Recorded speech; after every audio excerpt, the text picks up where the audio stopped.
eu quero conversar com todos aqueles que estão a acompanhar essa live. Vamos conversar. De facto, há muito tempo que já não venho para esse espaço para poder desconstruir narrativas, poder desmistificar estratégias que visam anestesiar o cérebro das pessoas e tentar criar uma narrativa do controle do pensamento dos jovens. Durante quase 50 anos de governação ou da desgovernação do MPLA, o que mais manteve o povo sobre o controle sistemático da ditadura foi o controle da narrativa. Ou seja, o MPLA sempre que é possível consegue, portanto, criar factos, e esses factos norteiam a visão. Se notarmos bem, recentemente houve um aumento do preço do gasóleo e não se abordou muito, porque depois o MPLA criou um conjunto de factos que visavam essencialmente distrair o povo. Eu quero de facto falar a questão da ida do Presidente da República a Portugal, e certamente que nessa altura baixaram-se os ânimos e há pouco entusiasmo, e eu gostava aqui de desconstruir um conjunto de premissas que nortearam a estratégia do MPLA. Mas também pude perceber ao longo desse trabalho feito nos bastidores do MPLA uma coisa. Povo angolano, de facto o nosso presidente está aflito. Está aflito porque se existe um cidadão nacional que está a dormir mal, chama-se Sr. João Lourenço. Primeiro, a Constituição da República de Angola não lhe permite candidatar-se a terceiro mandato. E o próprio estatuto do seu partido também não lhe permite. Mas agora, o Presidente da República está preso nos seus delírios. Está preso na sua ilusão. Entretanto, os bajuladores à sua volta perceberam que o Presidente está em pânico pela sua incompetência e pela forma como, portanto, matou o país. Angola está de facto em coma porque o nosso presidente é incompetente. Nós temos um presidente que não sabe o que é ser presidente. Foi à presidência sem nunca ter tido nenhum projeto, porque ser presidente, como tem vindo aqui a advogar, como tenho dito recorrentemente, que ser presidente não é para ir aprender. Ser presidente é a função mais alta de um Estado. E quando alguém quiser ser presidente, primeiro deve estar preparado psicologicamente, de ponto de vista intelectual, de gestão e com pragmatismo. E nós sabemos que o presidente João Lourenço, segundo se falava no passado, em que ele havia se predisposto para ser presidente da República, no Comitê Central, na altura que era o presidente, era o nosso Zeidu, o antigo presidente, e ele colocou a mão no ar dizendo que queria ser presidente. E com base a isso ele foi afastado. Então ele ficou aproximadamente 10 anos afastado.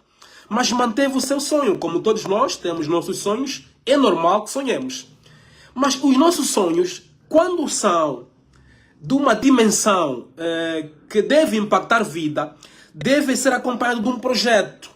Ser formado, preparar-se, fazer formações, criar um grupo de amigos, criar um projeto, um plano estratégico para o sucesso do projeto que você tem. E o nosso presidente, durante o tempo que esteve a preparar-se para ser presidente, não preparou nada. Ou seja, é tipo um rapaz que está a chorar para ter sambapito, ou gueto, ou reduçado. É só para sentir a doçura, o que está a acontecer. Percebe-se que o presidente da República está de facto em pânico porque ele sabe que é incompetente. Aliás, os indicadores sociais que geram a miséria, os indicadores econômicos são bastante notórios que nós não temos um presidente no poder. Temos um aventureiro, uma pessoa que não está preparada para o desafio. Entretanto, surge aqui a ilusão do terceiro mandato. Entendam isso. Então, os bajuladores à sua volta estão a trabalhar na sua vulnerabilidade. Estão a vender sonho ao nosso incompetente presidente, que ele pode terceiro mandato. Por isso, tudo está a fazer para ser credibilizado. Tu notas que há um esforço dos bajuladores à sua volta, que eles vão vendendo ilusões, sonho que é possível. E essa forma de governação é perigosa. Porque, entendam, mano, qualquer ser que quer sucesso na vida, o teu inimigo número 1 deve ser um bajulador. O bajulador não é boa companhia para ninguém. Até para ele mesmo não é boa companhia. Porque ele nunca te vai mostrar o caminho. Nunca te vai dizer o que está errado. O que vai acontecer? O bajulador aproveita-se da insegurança do chefe, da ignorância, como o nosso presidente é ignorante. Nós temos um presidente ignorante, não sabe. Então, Norberto Garcia, Miala, Laborinho e outros bajuladores do MPLA perceberam que o presidente não está seguro, porque o presidente sabe que, desde que chegou ao poder, o país regrediu em todas as dimensões. Aquilo que ele prometeu corrigir não conhecia. O que estava bom acabou piorando. Então não há ninguém que vive hoje em pânico a não ser o presidente. Entretanto, estão a lhe vender ilusões. E basta olhar a narrativa pouco inteligente e irracional de que 2 mandatos não são suficientes. Isso é um sinal bastante eloquente que o nosso presidente está a pensar: ir a presidente é para ir aprender. Quando, na verdade, ser presidente deve ser a figura solucionista, mais pragmática, mais inteligente. A figura que cria pontes, que cria unidade. A figura consensual. A figura moral mais alta do Estado é o presidente. E ele ainda não aprendeu, quer ser presidente. Então, quer ainda aprender. Enquanto isso, o povo come no lixo. O povo está a morrer de fome. A prostituição aumentou. A delinquência cresceu substancialmente. Então, o que está a acontecer aqui é, de facto, alguns estão a fazer massagem no ego do presidente. Não é possível. Não é possível. Estão a enganar o Cota. Todo mundo sabe que o Cota, presidente da República, é incompetente. Não está preparado. Agora, os que estão à sua volta estão a fazer dinheiro com isso. Você imagina, só a ida do presidente da República a Portugal gastou 300 mil euros. É muito dinheiro. Mais de 300 mil dólares. Para fazer o quê? Para se vender a imagem que o presidente tem credibilidade. Isso é perigoso. É preciso nós aceitarmos que o presidente da República não está capacitado. Isso é um país onde há jovens com sonhos, com perspectivas, que o presidente está a matar. Então, nós não podemos continuar a ter pessoa que não tem capacidade e vai-se gastando dinheiro para se comprar a credibilidade, para se credibilizar o incompetente. Não vai aprender. Ele não sabe. E vamos parar de experimentar a incompetência. O nosso presidente já deu sinais bastante eloquentes que não sabe, é incompetente. Porque um presidente que, se tivesse de alguma forma inteligência, nunca teria perseguido José Eduardo dos Santos. Primeiro, 38 anos no poder. Quando o Zé Edu sai do poder, ele percebeu que foi traído. Porque uma coisa é você estar em campo a jogar, outra coisa às vezes é ficar no banco e a ver os outros como jogam. Você aprende com os outros. Você consegue perceber a forma como joga, às vezes pode melhorar aprendendo dos outros. E quando o Zé Edu sai do poder, ele percebeu que foi enganado. E se não tivesse vingado dele, não tivesse perseguido seus filhos, ele devia ter aprendido dele. Entretanto, João Lourenço preferiu se vingar. E a vingança feita por João Lourenço foi o pior erro da vida dele. Porque o poder político não existe sem poder econômico. E o mercado econômico já tinha outros atores que tinham experiência, que tinham contato com fornecedores no exterior, que tinham uma estratégia de negócio já montada. Logo, não era necessário combatê-los. Se de fato alguém roubou dinheiro, já tinha sido roubado, o dinheiro já tinha sido transferido no exterior. Era chamá-los e auditar as contas e responsabilizar todos aqueles que receberam dinheiro do Estado de forma ilícita ou por corrupção, e para que amortizassem a dívida, mas mantendo os postos de trabalho dos cidadãos. João Lourenço preferiu se vingar e criar uma outra elite. Mas ele também é corrupto. João Lourenço tinha ações no Banco Sol. João Lourenço tem a casa nos Estados Unidos. Onde é que ele tirou esse dinheiro? A sua mulher, Ana Dias Lourenço, foi denunciada em Portugal, no Brasil, pela TV Record, que fazia bancamento de capitais, que aquela empresa, Orion, que é a empresa da primeira-dama da República, eles não são pobres. Então faltou inteligência. Isso foi bastante notório. Que o presidente João Lourenço não é inteligente. Não é inteligente. E por mais que fique 100 anos, não vai aprender. Porque ele está possuído pelo ódio, pela vingança. E aqueles que o rodeiam perceberam que o presidente está vulnerável. está em pânico, o presidente é incompetente. Então vão lhe criando projetos, como aquele projeto que lhe entregaram, de que é possível que os angolanos regressem ao país com uma narrativa, com discursos angolano que sai do país, pelo desemprego, pela fome, pela insegurança, por um país que não tem futuro.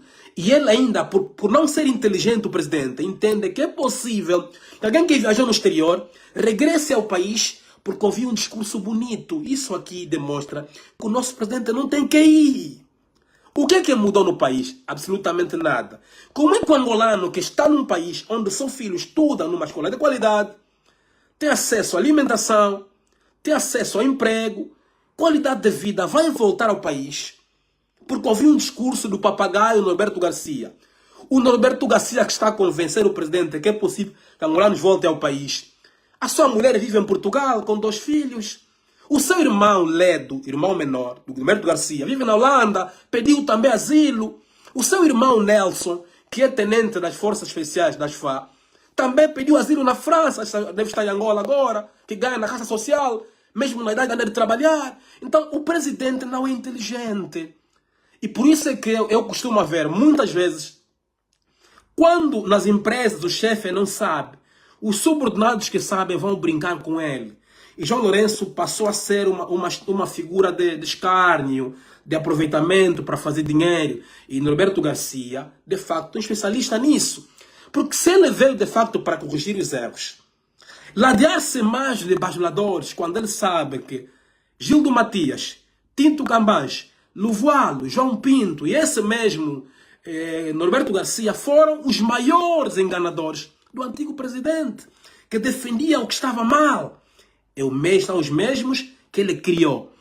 O Grecima que ele combateu no tempo do Manuel Rebelage, no tempo do Zeidu, que pagava praticamente 50 milhões de dólares anualmente para limpar a imagem do presidente. Ele criou agora o Gabinete de Ação Psicológica, liderado por um bajulador que é o Norberto Garcia. O Norberto Garcia nunca foi do SINS. Como é que o Norberto Garcia hoje faz parte do SINS? É um elemento papagaio, ilusionista, emocionado com bens materiais, gabarola. O presidente demonstrou que não sabe. Em 7 anos não conseguiu criar uma equipa com a qual podia trabalhar, demonstrou que não sabe. Agora, vocês entendam que hoje, como é que o MPLA consegue justificar a fraude? O MPLA há muito tempo que usa a técnica de fotografias. Quando o MPLA realiza shows, convida músicos. O MPLA, nenhum cidadão hoje, em sã consciência, vai ouvir um corrupto, um delinquente do MPLA falar num discurso. Os cidadãos que vão à marcha, primariamente, são fãs dos músicos. Então vão aos shows para ouvirem os seus ídolos a cantarem. E com base a isso, o MPLA faz a foto. Então quem tem popularidade não é o MPLA, é o músico. Então o MPLA usa o músico para credibilizar a sua imagem. Alguns estudantes da função pública, das escolas públicas, a nível de outras províncias, como Luanda, são ameaçados pelos diretores da escola. Isso é que falava o jovem que cantou essa música. O estudante que não vai numa atividade, do partido, do MPLA, é conotado, porque lá fazem listas, até professores. Então entenda que hoje a obrigatoriedade do MPLA é impor, ou a estratégia do MPLA é impor que um músico vá, porque muitos músicos hoje, a LS, a CLE, são órgãos que auxiliam a ditadura do MPLA. Os músicos da CLE nunca vão compor uma música que fala da miséria. O músico da LS nunca vão compor uma música que fala do sofrimento do povo. Porque eles, quem financia essas agências, essas produtoras, é o MPLA. Faz parte da estratégia de controle mental do povo.